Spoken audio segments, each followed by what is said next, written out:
ভালো কিন্তু ভেজ বিরিয়ানি বা ভেজ পোলাওটা হবে। আদারওয়াইজ কিন্তু খুব একটা ভালো হয় না, চালটা গলে যাওয়ার সম্ভাবনা থাকে এবং লুকসটা অবশ্যই ভালো হবে না।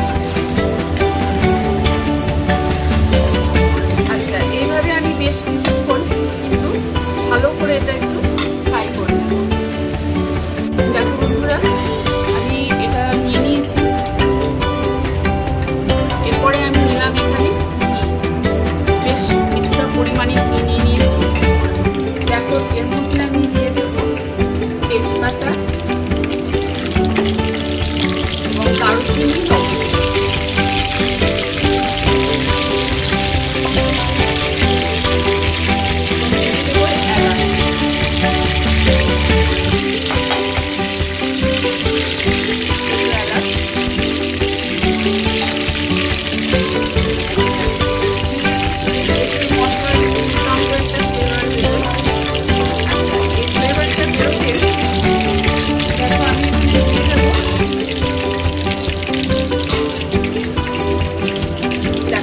কাজু কিশমিশটা আমি দিয়ে দেব।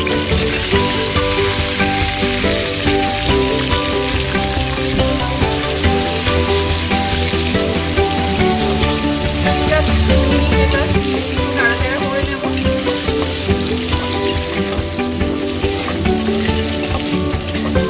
আমাদের লক্ষ্য রাখতে হবে যেন এটা ফুলে না যায় বা বেশি ডিপ ফ্রাই যাতে না হয়, যাতে একটা হালকা একটা ব্রাউন ভাবটা আসে, সেটা আমরা লক্ষ্য রাখবো।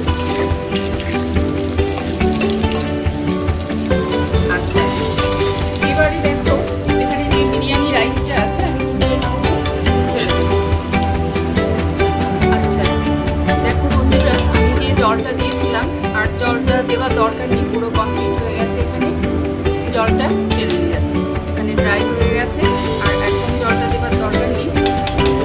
এরপরে আমি যেটা করবো সেটা হচ্ছে, দেখো এরপরে আমি জাস্ট ফাইনাল তোমাদের দেখাচ্ছি এটা কমপ্লিট হলো।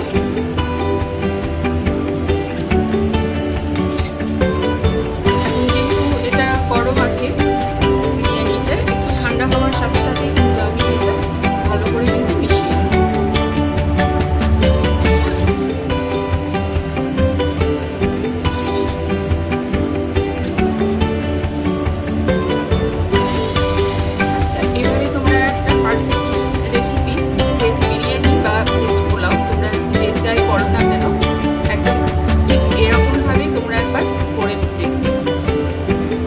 ভালোভাবে খেতে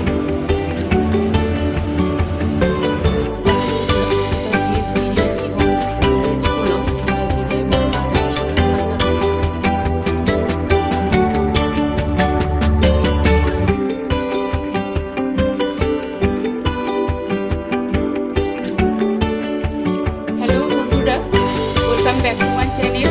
তোমরা দেখছো colours garden and lifestyle blog. আজকে আমি তোমাদের সঙ্গে যে রেসিপিটা শেয়ার করবো সেটা হচ্ছে মাটন। পুরো আমার নিজস্ব স্টাইলে মাটনটা করবো এবং অসাধারণ মাটন রেসিপিটা তোমরা জাস্ট দেখে নাও। আমি প্রথমে 1 কিলো মাটন ভালো করে ধুয়ে জল ঝরিয়ে নিয়ে আমি কড়াতে বসিয়ে দিয়েছি। গ্যাসটা অন করে দিয়েছি। আমি দিয়ে দিলাম তেজপাতা। এবার আমি দিয়ে দেবো লবণ।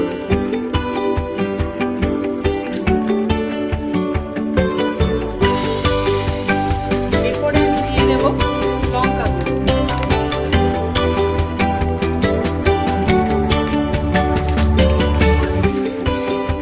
এবার দেখো এখানে গ্রাইন্ড করে রাখা আছে যে পেস্টটা, এখানে আছে আদা, রসুন এবং গোটা সাদা জিরে। আমি এবার এই পেস্টটা পুরোটাই মিশিয়ে দিয়ে দেবো।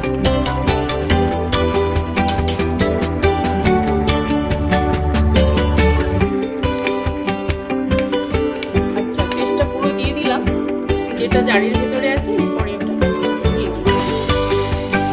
এবার দেখো এই পর্যায়ে আমি দিয়ে দেবো সরষের তেল। যেহেতু 1 কিলো আছে মাটন এবং এই যে পেঁয়াজ মশলা, আমি পেঁয়াজ কুচো করে অলরেডি 500 থেকে 600 গ্রাম পেঁয়াজ কিন্তু আমি দিয়ে দিয়েছি। এবার আমি দিলাম সরষের তেল। তেলটা কিন্তু একটু বেশি লাগবে, যেহেতু 1 কিলো মাটন আছে। তারপরে পেঁয়াজ এবং মশলা দিয়ে যে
বসালে মাংসটা ভীষণ টেস্টিও হয় এবং সুস্বাদুও হয়।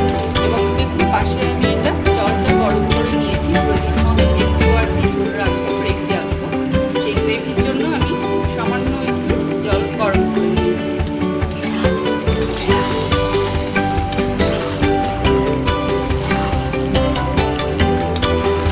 আপনারা ঠিক এইরকম প্রসেসে রান্না করে দেখবেন, অবশ্যই খুবই টেস্টি হবে খেতে।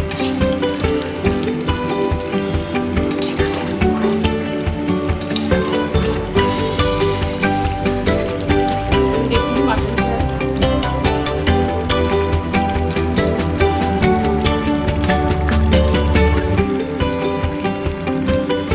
আমি এটা ঢাকা দিয়ে আস্তে আস্তে ভালো করে কষিয়ে নেব।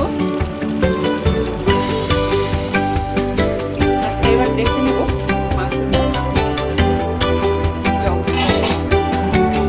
দেখুন গ্যাসটা অফ করে দিলাম, পুরো কমপ্লিট হয়ে গেছে রান্নাটা।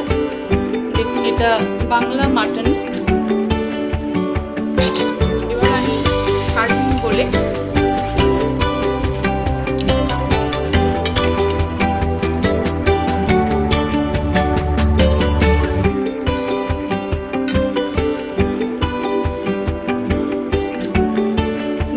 আমি সার্ভিং বলে আমি নিয়ে নিয়েছি বাংলা মাটন ঝোল।